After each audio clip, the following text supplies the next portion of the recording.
Hi అండి. అందరూ ఎలా ఉన్నారు? అందరూ బాగుండాలి, అందులో మేము ఉండాలి మనస్ఫూర్తిగా భగవంతుని కోరుకుంటూ వెల్కమ్ బ్యాక్ టు మా ఛానల్ రామా గంగ. ఈరోజు మొన్న రోజు చేశాను చేపల పులుసు తోడతా పెడతాం. ఈరోజు ఇంకో రకంగా పెడుతున్నాను. 5-6 రకాలుగా పెట్టుకుంటారు కదా చేపల పులుసు. నేను ఎలా చేస్తాను అన్నది మిక్సీ పెడతాను. ముందుగా శుభ్రం చేసుకుని ఇది ఏం చేప అంటే సైనా చేప, చెరువు చేప అండి. సైనా కొంచెం 2 స్పూన్లు ఆయిల్ వేసుకుని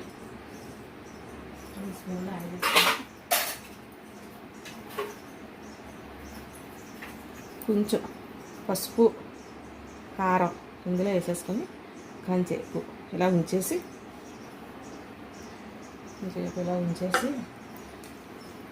మీకు తాలింపు పెట్టిదో మళ్ళీ సీ పెడతాను ఎలా ఉండాలన్నట్టునే. కానీ ఒక అరగంట ఎలా ఉంచేస్తే ఉప్పు కారాలు దీన్ని బాగా పడతాయి. ఇది సైనా చేప అంటారండి. దీన్ని పులుసు పెట్టుకుంటాం. ఇప్పుడు ఎలా పెడతానన్నది మిక్సీ పెడతాను. ఒక అరగంట పోయాక ఉప్పు కారాలు పట్టేశాక మీకు ఎలా చేయాలన్నది చేపెడతాను. నచ్చితే లైక్ చేయండి, షేర్ చేయండి, పక్కన ఉన్న బెల్ ఐకాన్ క్లిక్ చేయండి. ఆల్ నోటిఫికేషన్ మీకు వస్తాయి. సబ్స్క్రైబ్ చేసుకోవటం మొత్తం మర్చిపోకుండా మాకు ఛానల్ యూస్ఫుల్ అవుతుంది ప్లీజ్ అండి. సరే అండి, తాలింపు పెడతాం చెప్తాను. చేపల పులుసు ఎలా తాలింపు పెట్టుకోవచ్చు, ఎలా నువ్వు నూనె వాడతామండి మేము. ప్రతి ఎపిసోడ్లో మీకు చెప్తున్నాను, నువ్వు నూనె వాడతాం. ఆయిల్ వేసుకొని 3 స్పూన్లు 4 స్పూన్లు ఉంటుంది అది.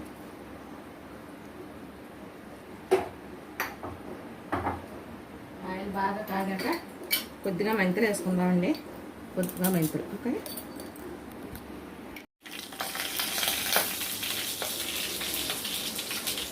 మెంతులు వేగాక 2 పచ్చిమిర్చి వేసుకుందాం. 2 ఉల్లిపాయ ముక్కలు వేసుకుందాం. ఉల్లిపాయ ముక్కలు ఇలా వేసుకుంటే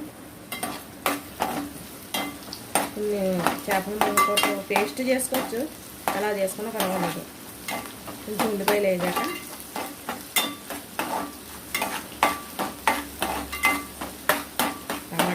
ఒక టమాటా పేస్ట్ వేసి పెట్టుకున్నాము.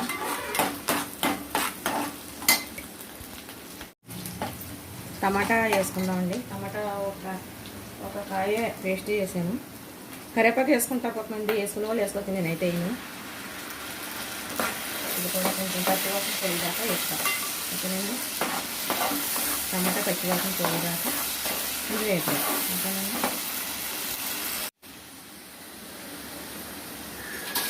కొంచెం పసుపు, కొంచెం కారం, రుసుకు తగ్గ కారం. ఆల్రెడీ చేపల్లో కొంచెం వేసాం కదండి, చూసి వేసుకోండి. కారం బాటికి వేయకపోతే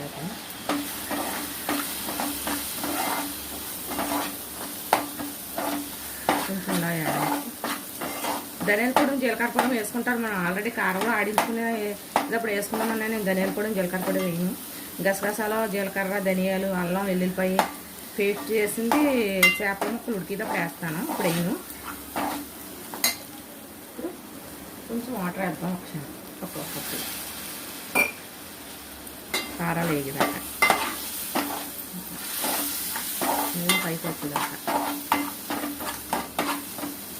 ఓకే, నూనె ఇంకో పైకి వస్తుంది.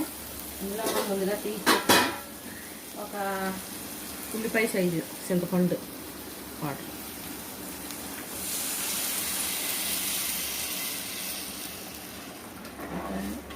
ఇది మరిగేటప్పుడు చేప ముక్కలు అయితే మీకు చేపెడతాం. ఓకేనండి,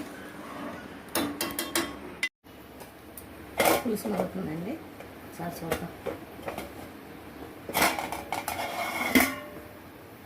మరుగుతుంది. చేప ముక్కలు వేసేసుకుందాం. ఉప్పు కారం పట్టించి చట్నీ.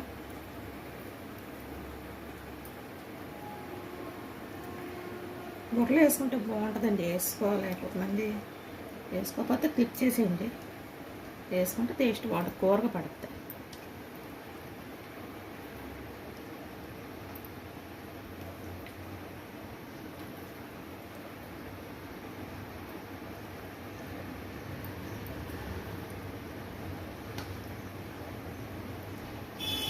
అండి,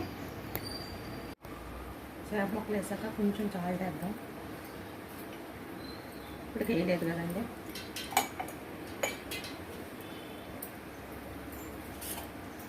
ఇప్పుడు కడపచ్చులండి, ఏం అవదాం.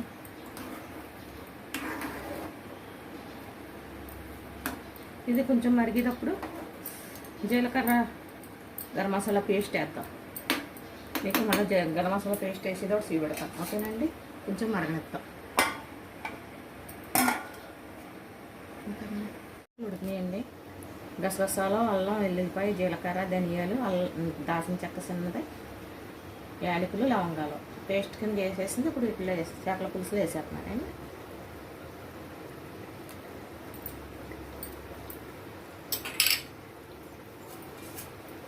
కొంచెం కలుపుతాం. మొక్క కదిలిపోద్ది అంటారు కానీ ఇది నాకు అలవాటు, ఏం కాదు. ఇది ఒక 5 నిమిషాలు ఉడికాక మీకు నేను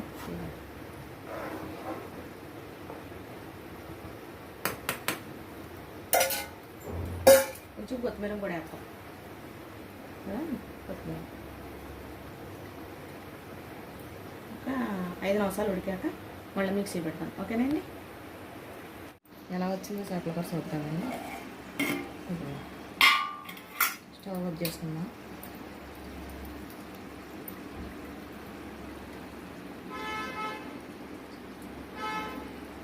ఇదిగోండి వేడి చేపల పులుసు. మీ ఇంట్లో మీరు ఏం చేశారన్నది నాకు కామెంట్లో చెప్పండి. నచ్చితే లైక్ చేయండి, షేర్ చేయండి, పక్కన ఉన్న బెల్ ఐకాన్ క్లిక్ చేయండి. ఆల్ నోటిఫికేషన్ మీకు వస్తాయి. సబ్స్క్రైబ్ చేసుకోవద్దు మాత్రం మర్చిపోవద్దండి ప్లీజ్ అండి, మాకు ఛానల్ చూసుకోవద్దు. సరే అండి, థ్యాంక్ యూ అండి. మరో మంచి వీడియోతో మళ్ళీ కలుద్దామండి. బాయ్ అండి.